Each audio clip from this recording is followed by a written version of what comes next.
Hey everybody! Ever since making my Eternal Darkness video, I have been dying to get back to more classic GameCube titles from when I was in my teens, and thought that this would be a great place to start.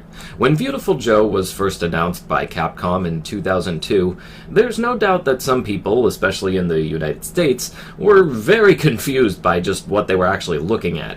Even with the little bit of knowledge I had about the game, I just had a feeling I was going to want to play it, and when I finally did pick up a GameCube for the first time, did exactly that, by making it one of my first pickups, along with The Legend of Zelda: The Wind Waker and The Legend of Zelda Collector's Edition disc. Yes, I had a motive. Anyway, I ended up loving the game, but also remembered it being really brutal the first time through. So, now we're going to see just how right or wrong I was by taking a look back, and seeing just how well Viewtiful Joe for the GameCube holds up today. Henshin and go, baby! And with those famous words uttered, a new franchise was born. Released for the Nintendo GameCube in June of 2003, Viewtiful Joe is a 2D platformer with elements of classic beat-em-up games. The title was directed by Hideki Kamiya. You've likely heard of that name due to his involvement with Resident Evil and Devil May Cry. Or maybe he blocked you on Twitter, he does that a lot too. It was also produced by Atsushi Inaba, who previously worked on Devil May Cry, the original Phoenix Wright trilogy, Steel Battalion, and later went on to titles like Okami, God Hand, Mad World, Vanquish, Metal Gear Rising: Revengeance, The Wonderful 101, and even Bayonetta 2.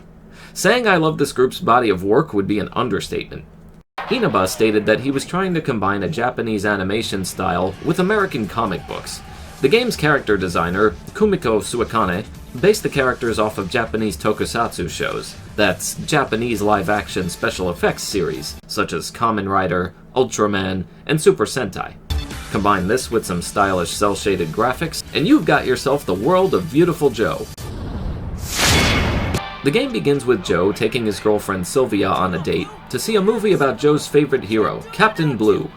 After pushing back on Sylvia's advances, the two see the villain of the movie defeat Captain Blue, reach through the screen, and grab Sylvia. As it takes her into this world, simply called Movie World, Joe follows after being picked up by Captain Blue's mecha, the Six Majin. In typical tokusatsu fashion, Joe is given a watch called a V-Watch, which allows him to transform after shouting Henshin, which is Japanese for transform. From there, your adventure begins. First-time players will likely be very shocked by what they see and feel while playing. Despite being a 2D platformer and brawler, the amount of moves and abilities that Joe uses throughout this title is kind of incredible. At first, you begin to learn the basics of punching, kicking, and ducking. You quickly begin to delve into Joe's abilities to slow down time and speed it up, whether to fight enemies or solve puzzles. But as time goes on, Joe also gains a zoom ability, which allows him to perform even more powerful attacks through his punches and kicks.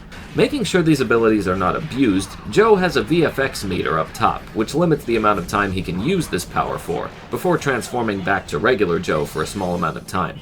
The meter increases when Joe collects enough V-films throughout each stage, though it always reverts back by the time you begin the next one. Joe also regains hearts by collecting hamburgers. Yummy! The game has 7 stages, which they call episodes in this case. Each one is packed with countless enemies to face off against, puzzles to solve in between the action, and boss fights to finish the whole thing up, leaving you with a menu for buying techniques and upgrades between levels. If this were everything the game had to offer, it might have been considered dull, but instead, it continuously finds ways to break new ground and make each episode feel different and unique. You'll traverse through city streets, forests, office buildings, trains, submarines, and all kinds of other places. What really makes every episode stand out the most isn't its scenery though, it's the game's very mechanics that make it so special. Joe's set of moves is almost overwhelming, especially at first when you're just getting used to the game's controls. Thankfully, they introduce these major moves to you at a relatively slow pace, so as to allow you more time to take it in with.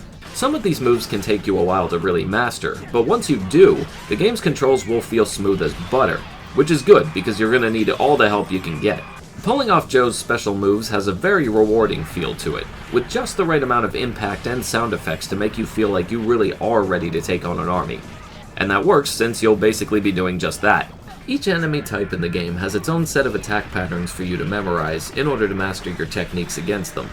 While not usually that tough on their own, combinations of each type can lead to a lot more tricky situations, making it essential to properly plan out your attacks as well as knowing when to dodge. Working these moves out properly leads to a lot of satisfying and flashy victories. There's also just something really satisfying about being able to hit bullets back in the direction of the enemy who shot them at you. I don't think I'll ever get sick of that. But these mechanics aren't just for fighting baddies. Even early on in the game, you'll start to notice different puzzles revolving around Joe's special abilities. Here's a few of my favorites that I came across throughout the story. Having to slow down while standing on top of this bus here in order for its engines to rev harder and make it launch high enough for Joe to get over a high wall. And I also love this platforming section, where in order to cross this lava pit, you have to use slowdown enough for these small water drops to become huge and turn into breakable platforms, while also using the Mach speed power to keep the lava at a high enough level to cross with. The bosses at the end of each stage each have their own unique attack patterns as well as some amusing personalities to go with them. With such epic names as Dark Fiend Charles III, Iron Ogre Hulk Davidson, and Aquatic Terror Grand Bruce, you know you're in for a heck of a ride. Aside from an amusing battle with a Joe doppelganger, there's also Blade Master Alistair, one of the game's more popular bosses, and yes, a reference to that Alistair from the Devil May Cry series. He also had arguably one of the game's funniest moments. What's this about, a ritual? I hope you guys aren't up to anything weird. Kids are watching this too, you know. Right. Well, since you'll die anyway, I guess I can reveal to you our evil plan. Ahem. For many years, we have fought against Captain Blue for control of the world of Movieland. However... Speaking of humor, this title is pretty chock full of it, all the way down to the commentary whenever you pause the game. Nothing personal, but is it number 1 or number 2? I'm also a sucker for fourth wall breaking jokes, so all of this was right up my alley. So what's with the feed watch on your arm, man? What, you think you're some kind of Mega Man or something?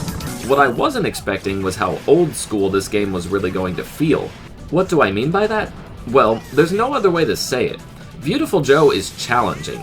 You're given two difficulties to choose from at first, Kid and Adult. Adult is considered to be the game's quote-unquote normal mode, and Kid is the quote-unquote easy mode. I say this with quotes because I believe many are going to consider this game difficult, no matter what setting you're playing it on. While I did manage to play through the whole thing on the adult difficulty, I will not pretend like it was some kind of cakewalk at any point. Cut! While the game is by no means impossible, or even close to it really, it is still quite punishing from adult difficulty onward, forcing you to master every technique that you learn as soon as possible and take full advantage of your surroundings. The game is also pretty unforgiving when it comes to some checkpoints and chances to save your game, particularly in the final two stages. If you run out of lives enough times, the game will force you to start from the beginning of the episode, even if you had previously reached a better checkpoint before. The game also lets you keep all of the V points that you collected up to that point, and even lets you use them to buy more upgrades and techniques before heading back into the fray. It does, however, also keep track of how many times you die, which some of you may not actually want to see. The game's real test of patience and endurance comes in the final two stages, episodes 6 and 7. If you had trouble with the game's bosses up to this point, then you'll be thrilled to know you have to fight all of them in a row, in classic boss rush fashion, all before even reaching your first checkpoint. And after that, you face Fire Leo, who is easily one of the most frustrating bosses in the entire game. Just to show you what I'm talking about, here's how you defeat him. First, you have to use your Mach speed while punching one of these boulders Leo throws at you until the point where you're on fire. Next, you have to quickly run up to him and land a hit, breaking through his fire shield. If the fire wears off before you get there, you'll have to get through the rest of his attack wave before getting a chance to strike. After that, Leo will start to do a tornado spin with attacks you need to dodge quickly. I recommend using the slow motion effect for this part, starting it up each time the game warns you that he's about to strike. If you dodge all of his swings, only then will he finally get dizzy and open up to attacks from you for a few seconds. If you get hit by any of his attacks during the tornado move, he starts it over again until the third time, where he just goes back to the beginning of his attack pattern with the rocks. While not undoable, this fight took some serious work to get right the first time, and I breathed a heavy sigh of relief once it was over. With this said and done, we're down to the final episode, episode 7. To describe this stage as anything less than an endurance test would be an outright lie. It puts every skill you've learned to the test, and even begins to time your efforts in the final sections. Climbing these towers is exhausting as it is, but finding and defeating enemies before all of the counters run out? Can you say anxiety attack? The game's final boss was also an interesting twist, being Captain Blue himself. He even goes full-on Darth Vader with Sylvia before the fight. Sylvia, I am your father, Sylvia. That's not true. Mama told me my daddy died! Sylvia, deep down you should know the truth by now. In typical Super Sentai fashion, the game's final fight takes place in 2 giant robots, who give us the showdown of the century. This is the other hardest fight in the game without question, though. On top of dodging a ridiculous amount of strikes and lightning bolts, you get very few chances to actually hit Blue before having to go back and dodge his attacks again. This leaves you with an epic fight that is both very long and very difficult. Once again, I confess to this having taken me many tries to get right. After this, Joe and Blue have one final showdown, thankfully much easier than the previous fight, which is fine, as I was just about to run out of lives here anyway. Finished! Here, we finally reach the ending. Captain Blue explains that he used to be a great filmmaker who was afraid of being forgotten. He became sucked into one of his own creations with the intention of living out his dreams of becoming a hero. It was then that he devised a plot to get revenge on the people in the real world who had previously wronged him. He, of course, apologizes for his actions, and Joe and Sylvia finally embrace. The end. Or is it? But there's more to this story. Warning, warning, large numbers of UFO troops detected closing into Earth. After finding out that a huge number of UFOs are about to hit the Earth suddenly, Sylvia also requests a V-Watch to fight alongside Joe.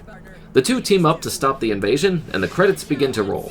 If you manage to beat the game on the adult difficulty, you now unlock Sylvia as a playable character, a new difficulty level, as if adult mode wasn't hard enough, and even this unexpected little music video in the style of alternative rock.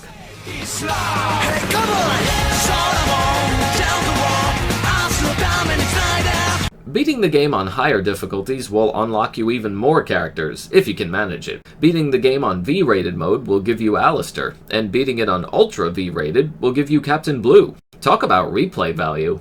If you happen to play this on your PS2, you can also play as Dante from the Devil May Cry series. Yes, just like the meme.